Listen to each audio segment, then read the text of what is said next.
Le Seigneur nous accueille dans sa maison et nous invite à le louer et à lui rendre grâce. Bienvenue tous dans la maison du Seigneur. Amen. Amen. Prions. Seigneur notre Dieu, nous sommes rassemblés ici pour répondre à ton appel. Tu nous as gardés, tu nous as donné le corps et l'âme. Tu nous as offert la possibilité de communiquer et d'écouter les autres.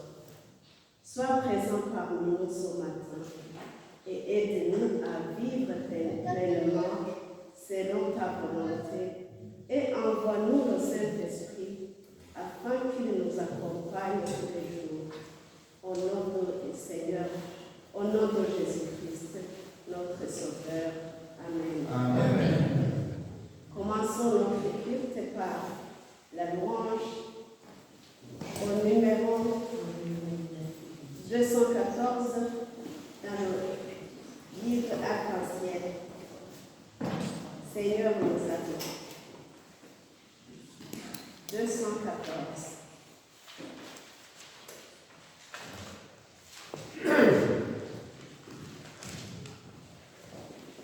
Seigneur, nous arrivons des quatre coins de l'horizon. Nous voilà chez toi, chez toi. Seigneur, Seigneur, nous arrivons des quatre coins de l'horizon. Dans ta maison, nous avons marché sur les routes humaines. Nous avons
Dieu Tout-Puissant.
beau, tu es digne d'être aimé. Qui suis-je pour être héritier avec ton Fils, Seigneur Jésus? Nous te louons, Seigneur, toi qui nous as permis d'être tes enfants. Nous te rendons grâce. Amen. Amen. Nous accueillons les visiteurs. Il y a la famille de M. Claver qui vient d'arriver. Bienvenue dans la maison du Seigneur. Amen. Pouvez-vous vous lever un tout petit peu pour saluer la congrégation?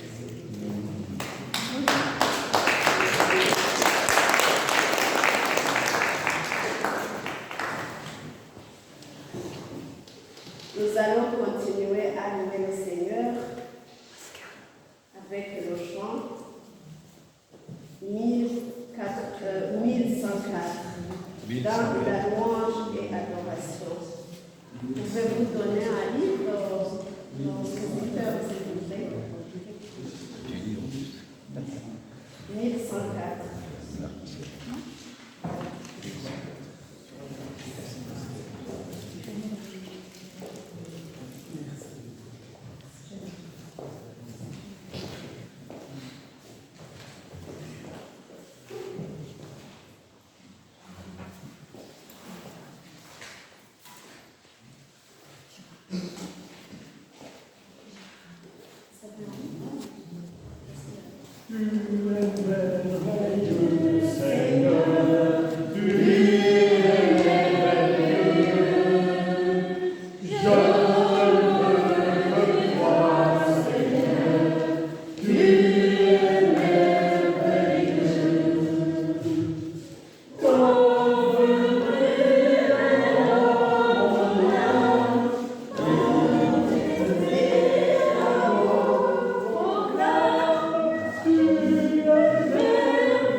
Si, 104.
pas, nous avons de l'assurance devant Dieu.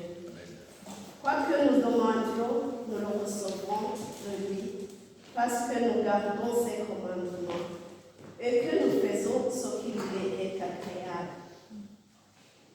Dieu nous appelle à suivre ses commandements et à faire ce qui lui est agréable, afin qu'il nous accorde ce que nous lui demandons. Chanter, c'est prier 2 fois. Nous allons chanter encore une fois. Tiens ma lampe allumée. Pour demander au Seigneur de nous préserver les tentations qui nous conduisent dans le péché. Amen. Amen. Ceux qui ont peur peuvent se lever. C'est le numéro 1044 dans louange et adoration.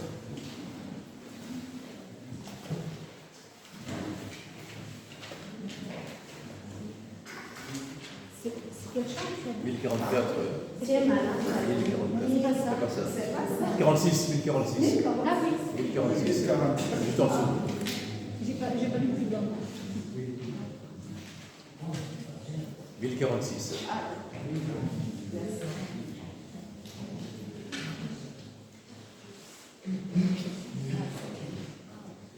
Désolée. Tiens ma lampe allumée, que je veille. Tiens ma lampe allumée, Seigneur. Tiens ma lampe allumée, que je veille jusqu'à ton retour.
et nous purifier de tout mal. Prions. Notre Dieu d'amour et de miséricorde, pardonne-nous nos offenses. Accorde-nous la volonté de faire ce qui est agréable à toi. Épargne-nous les tentations. Apprends-nous à te servir. Aide-nous à renoncer au mauvais chemin. Apprends-nous à choisir de bons amis, à distinguer le bien et le mal. Apprends-nous à t'aimer et à aimer nos prochains, à pardonner à ceux qui nous ont offensés.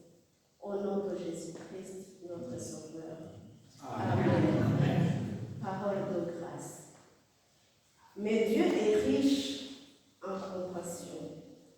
À cause du grand amour dont il nous a aimés, nous qui étions morts en raison de nos fautes, il nous a rendus à la vie avec Christ. C'est par la grâce que vous êtes sauvés. Amen. Amen. Dieu notre Père, merci pour ton pardon. Merci pour ton Fils que tu nous as donné pour nous sauver. Merci pour ton amour inconditionnel.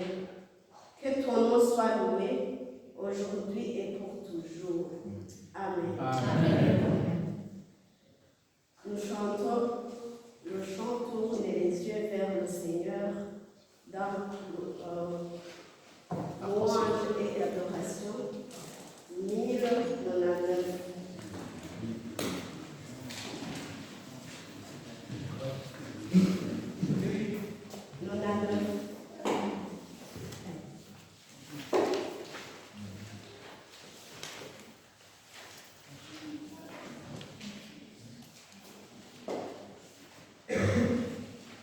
Tournez les yeux vers le Seigneur et rayonnez de joie.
crois en Dieu, le Père Tout-Puissant, Créateur du ciel et de la terre, et je crois en Jésus-Christ, son Fils unique, notre Seigneur, qui a été conçu du Saint-Esprit et qui est né de la Vierge Marie.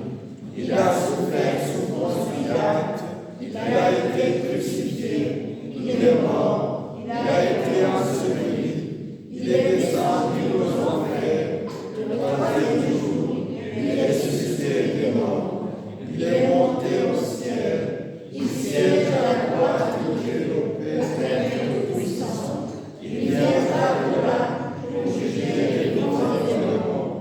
Je crois dans l'Esprit Saint, je crois à la Sainte Église universelle, la communion des saints, la rémission des péchés, la résurrection de la chair et la vie éternelle. Amen.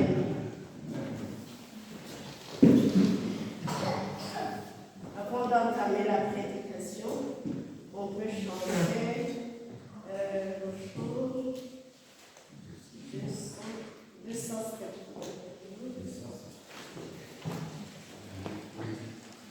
Arc-en-ciel.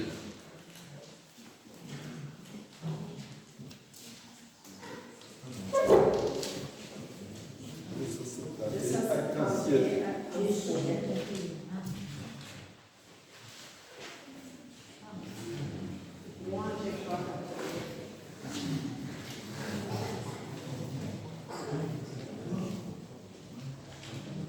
Louange, gloire à ton nom, Alléluia.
Avant de prier, nous allons d'abord accueillir encore une autre famille qui est arrivée après. Et vous devez vous lever, servir la congrégation. C'est la famille de M. Ignace. Bonjour.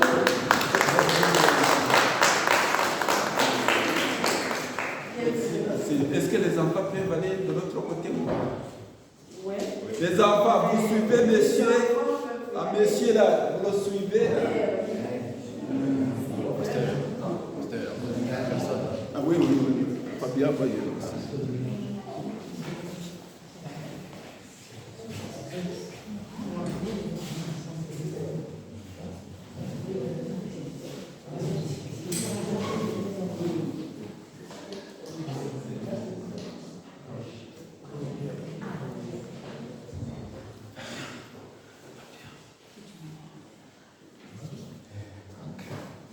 Voilà.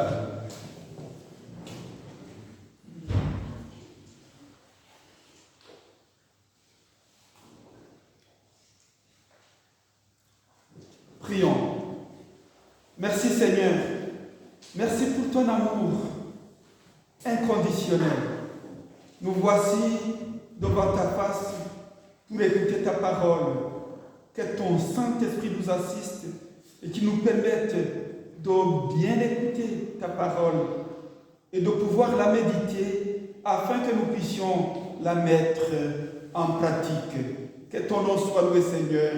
Alléluia. Amen. Amen. Je veux demander à notre sœur Cécile de nous lire le texte de Samuel 13, de 1 à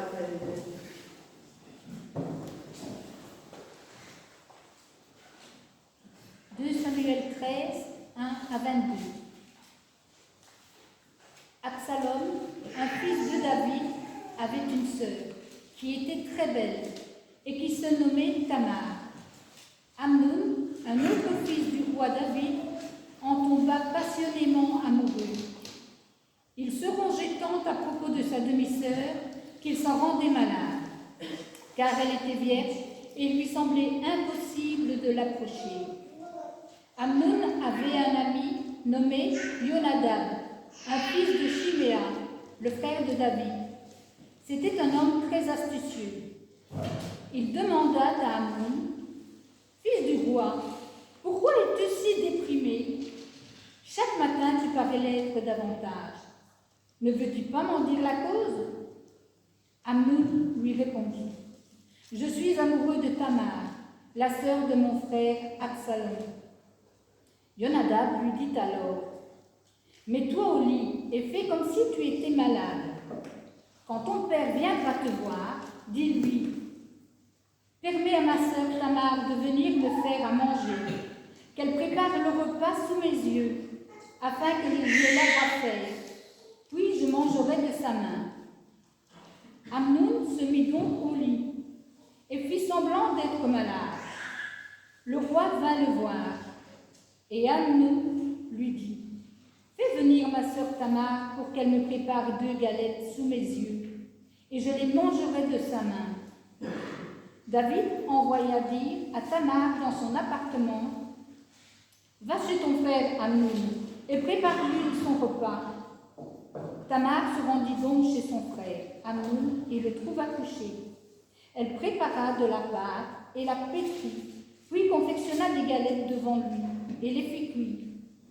Ensuite, elle prit la poêle et lui en servit le contenu devant lui. Mais il refusa d'en manger et dit, « Faites sortir tout le monde d'ici. » Tous se retirèrent. Alors il demanda à Tamar, « Apporte-moi ces galettes dans ma chambre, pour que je les mange de ta main. » Tamar prit les galettes qu'elle avait faites et les apporta à son frère Amnon dans sa chambre. Au moment où elle les lui présentait, il l'empoigna et lui dit, « Viens, couche avec moi, ma sœur. » Mais elle s'écria, « Non, mon frère, ne me fais pas violence. Cela ne se fait pas en Israël. Ne commets pas une telle infamie. Après cela, où irais-je porter ma honte? Et toi, tu serais considéré comme un individu méprisable dans notre peuple. Pourquoi ne parles-tu pas au roi? Il ne refusera pas de me donner à toi. » Mais il ne voulut rien entendre. Et comme il était plus fort qu'elle, il lui fit violence et coucha avec elle. Après cela, il conçut pour elle une forte aversion, plus violente que la passion qu'il avait éprouvée pour elle. Tout à coup, il lui ordonna « Lève-toi, va-t'en !» « Non, lui dit-elle, en me chassant, tu commettrais un crime encore pire que le mal que tu m'as déjà fait. » Mais il ne voulut pas l'écouter. Il appela le domestique qui était à son service et lui ordonna « Débarrassez-moi de cette fille, jetez-la dehors et verrouillez la porte derrière elle. » Elle portait jusque-là une longue robe multicolore, car c'était autrefois la tenue des princesses aussi longtemps qu'elles étaient vieilles. Le domestique la mit dehors et verrouilla la porte derrière elle. Alors Tamar répandit de la cendre sur sa tête. Elle déchira sa longue robe, se prit à 2 mains la tête, puis elle partit en poussant des cris. Son frère Absalom lui demanda « Ton frère Amnon t'a-t-il fait violence ?»« Maintenant, ma sœur, n'en parle pas. C'est ton frère et ne prends pas la chose trop à cœur. » Dès lors, Tamar alla demeurer dans la maison d'Absalom, comme une femme abandonnée. Le roi David apprit tout ce qui s'était passé, et il en fut très irrité. Quant à Absalom, il n'adressait plus la parole à Amnon, ni en bien, ni en mal, car il l'avait pris en haine à cause du viol de sa sœur Tamar. Amen.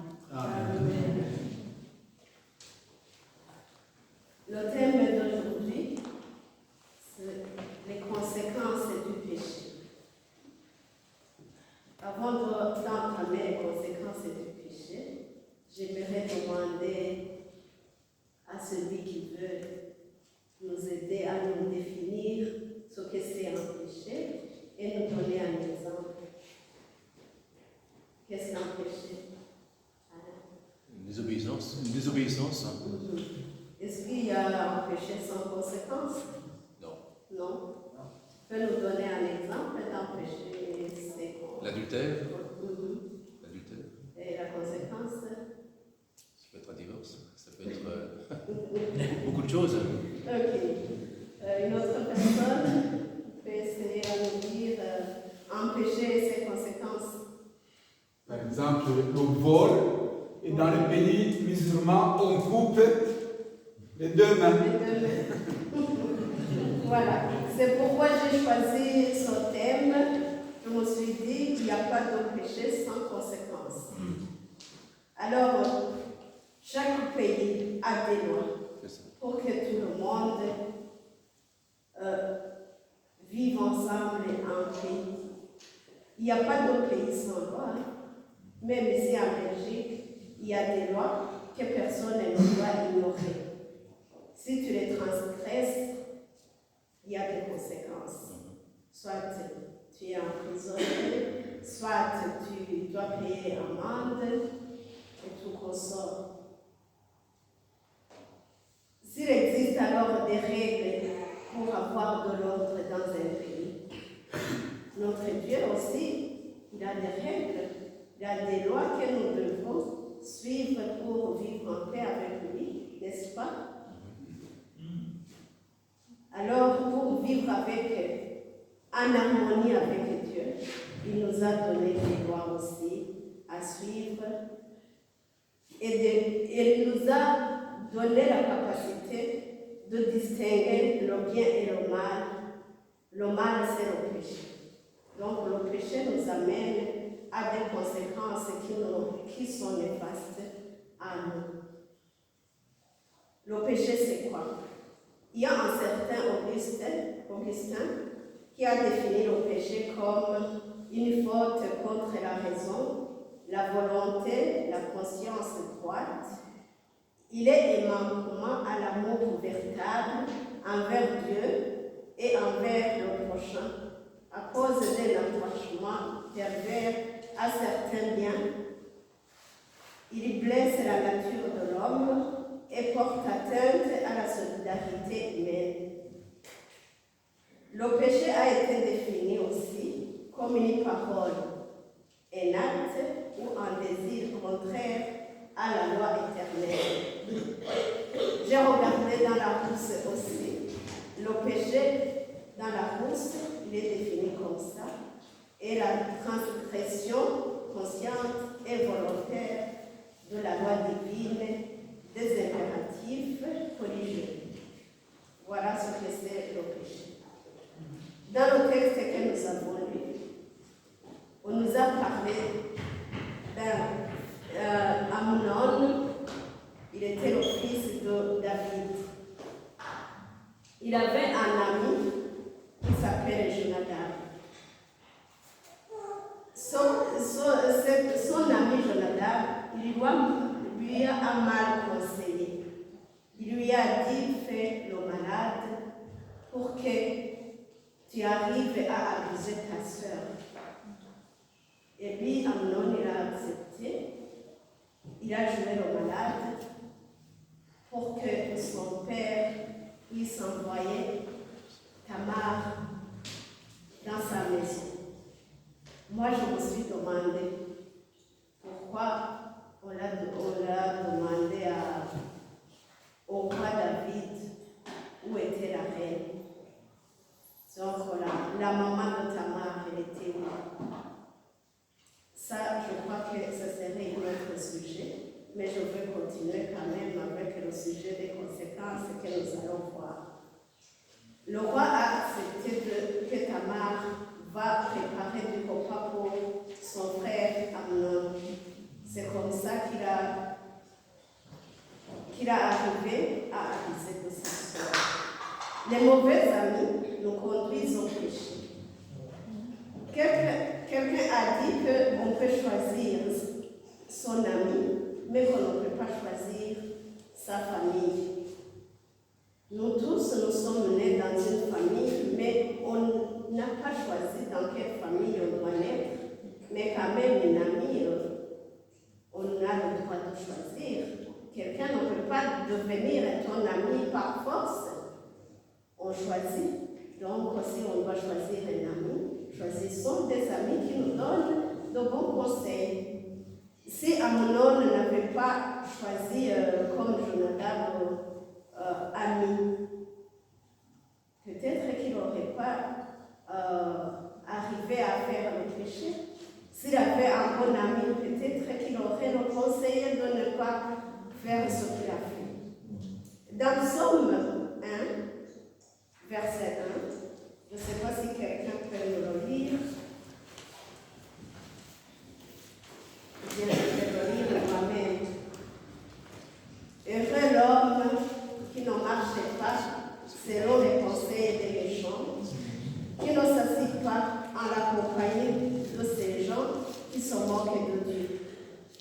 Amnon avait le désir de Tamar, mais si Jonadab était une bonne personne, peut-être qu'il aurait conseillé de ne pas faire ce qu'il a fait. Il aurait abandonné son mauvais désir. Un péché appelle l'autre. Il n'y a pas un péché qui n'a pas de conséquences.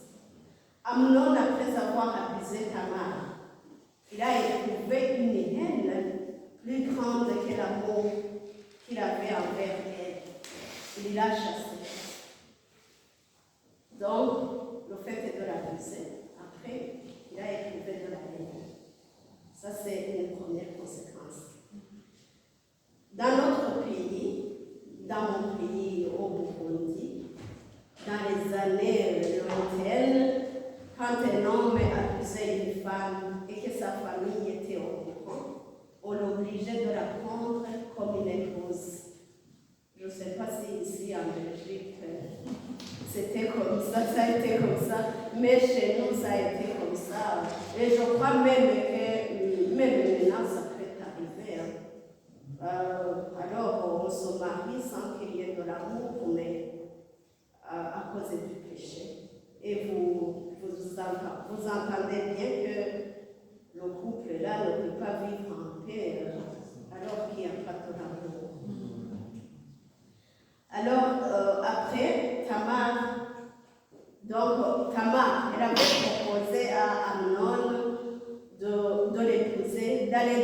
demandait à son père de lui donner sa main. Et il lui disait, mon père ne va pas refuser de me donner à toi, mais son frère, il n'a pas accepté. Vous allez comprendre que, vous avez compris que Amnon, c'était un demi-frère à Tamar. C'était pas, ils n'avaient pas une même maman.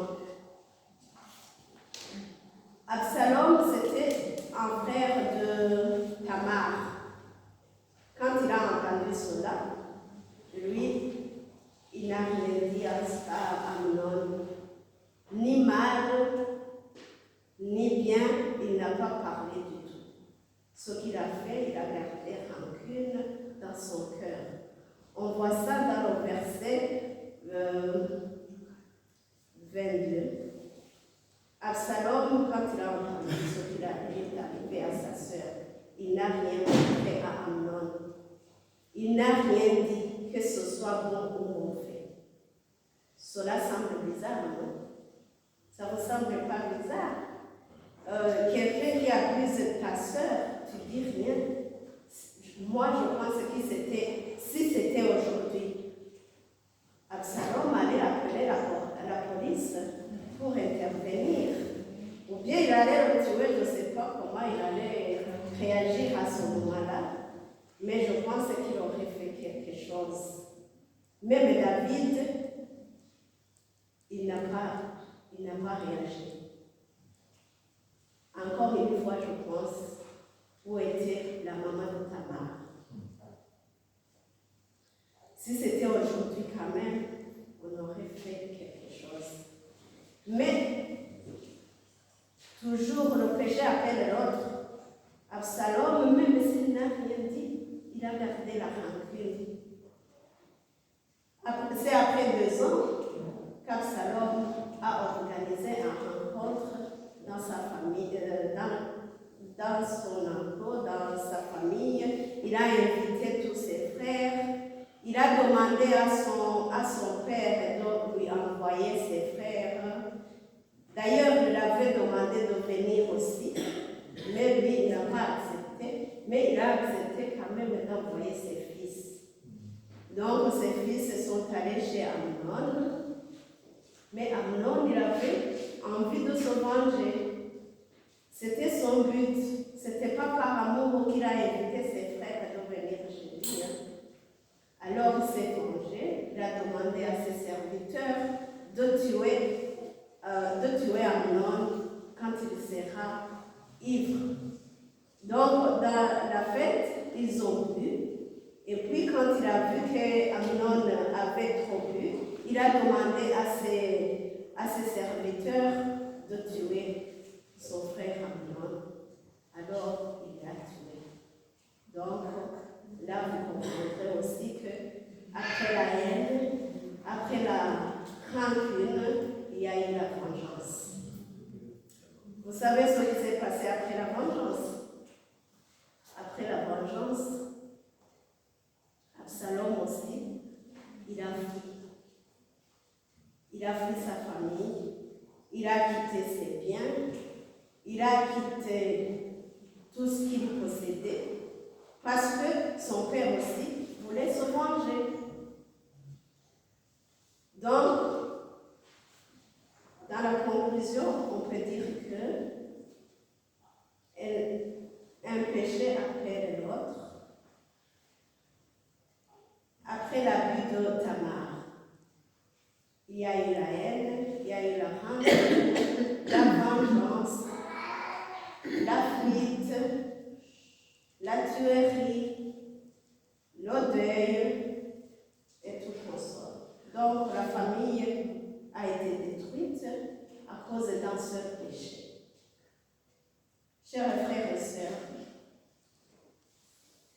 nous pouvons éviter le péché, mais nous ne pouvons pas éviter les conséquences du péché. On peut éviter par exemple de voler de l'argent, de maltraiter les autres et autres péchés que nous connaissions. Mais si un voleur est attrapé, il est soit emprisonné, soit on lui taxe d'amende. Je veux vous donner un petit exemple. Un jour, j'apprenais à conduire. C'était l'année passée. Et puis, j'ai demandé à quelqu'un de m'aider à apprendre. Alors, il a accepté. Mais la personne, elle n'était pas celle qui était marquée sur mon permis provisoire. Et puis, arrivé à Mons, la police nous a... ma voiture s'est calée 2 fois. Et puis, la police est arrivée. Alors, on a fait le contrôle. On a constaté que ce n'est pas mon guide. Alors, j'étais en tort. Et puis, ils ont fait leur PV. C'est après une année que j'ai eu une convocation. J'avais même oublié, j'avais pensé que c'est passé, il n'y aura rien, il n'y a pas de suite. Mais après une année, je rentre dans mon travail, je trouve une convocation chez moi. Oh, je ne saurais pas vous dire la peur que j'ai eue. J'ai jamais été convoquée dans un parquet. Oh, mon cœur a trop abattu. Fortement, j'ai eu peur. Et puis, le jour arriva, je me suis présentée au parquet. On m'a demandé d'expliquer. J'avais rien à expliquer en fait. J'étais attrapée à un grand délit. Alors, ce que j'ai fait, j'ai demandé le pardon. Mais même si j'ai demandé le pardon, j'avais déjà commis une faute. Tu ne peux pas aller au parquet et sortir comme ça sans rien payer.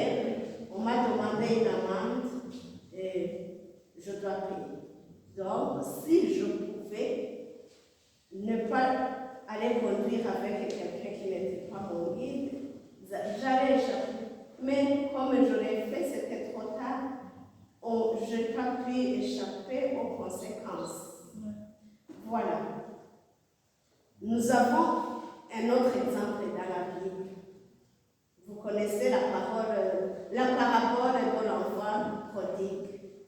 Il a demandé son héritage à son père et puis il est parti dans un autre pays. Il a gaspillé tout son argent. Ce qui est arrivé, c'est la famine qui est arrivée dans le pays où il était. Comme il a demandé à quelqu'un de garder ses porcs, il a senti la faim, la famine. Il a eu envie de manger la nourriture du porc, mais il ne pouvait pas. Personne ne pouvait lui donner la nourriture des porcs. Imaginez les conséquences du péché qui nous amènent à envier la nourriture des porcs. C'est très malheureux. Vraiment, ce n'est pas une chose bien. Si on peut éviter le péché, il vaut mieux l'éviter. Comme on dit, vaut mieux prévenir que guérir. Je vais terminer ma prédication avec une petite histoire. Il y avait une fille qui était fiancée. Et puis son fiancé lui avait donné une robe blanche comme un signe d'amour. Je peux comparer la robe comme une bague de fiançailles d'aujourd'hui. Le jeune homme avait demandé à la fille de garder la robe jusqu'à son retour. Et puis, la fille, elle a accepté. Elle a porté la robe un jour, 2 jours, 1 semaine, 3 semaines, 1 mois, 1 année, 2 ans, 3 ans. Mais à la longue, elle ne voyait pas les un singe et le croisa un singe. Et le singe la regarda. Le singe regarda la fille. Il lui dit, oh, tu es belle, hein? Tu es belle dans cette robe. Hein? Et puis la fille, elle a dit, c'est vrai, je suis belle avec la robe. Oui, tu es belle, elle te va bien. Et vous savez que le genre féminin aime beaucoup les compliments. Je pense que je ne mens pas. Toutes les femmes aiment bien les compliments. Et puis, le singe continue à lui donner des compliments. La robe, elle est belle, toi aussi tu es belle. Est-ce que tu peux tourner, je peux voir? La fille, elle retourne comme ça. Elle retourne encore. Et puis, il continue à lui dire téléphone. Est-ce que tu peux me prêter la robe pour que je vois que ça peut m'aller aussi? Oh, la fille, elle lui dit, non, c'est une robe que mon fiancé m'a donnée comme un signe d'amour. Je ne peux pas te la donner. Et le singe, il insista. Il lui dit, quand même, il ne va pas revenir maintenant. Tu peux me prêter, je regarde si ça me va ou pas. Après, je vais te la rendre. La fille, elle a eu la faiblesse, elle a accepté. Elle a donné sa robe au singe. Le singe, il a mis la robe. Et puis, il commence à sauter. Il saute. Tu vois, ça me va aussi, hein? Et la fille, elle dit, oui, ça te va. Elle saute encore, il saute encore. Ça me va, ça me va, ça me va. Il saute sur un arbre. Il saute sur une branche. Il saute encore. Jusqu'à ce que la fille ne voit plus le singe. À ce moment-là, au même moment, le jeune homme revient. Et puis, il avait dit qu'il va la reconnaître par la robe qu'elle portait. Quand il est arrivé, la fille est allée l'embrasser. Oh, mon fiancé, bienvenue. L'homme lui dit, qui es-tu? Je ne te reconnais pas, hein? Tu n'es pas ma fiancée.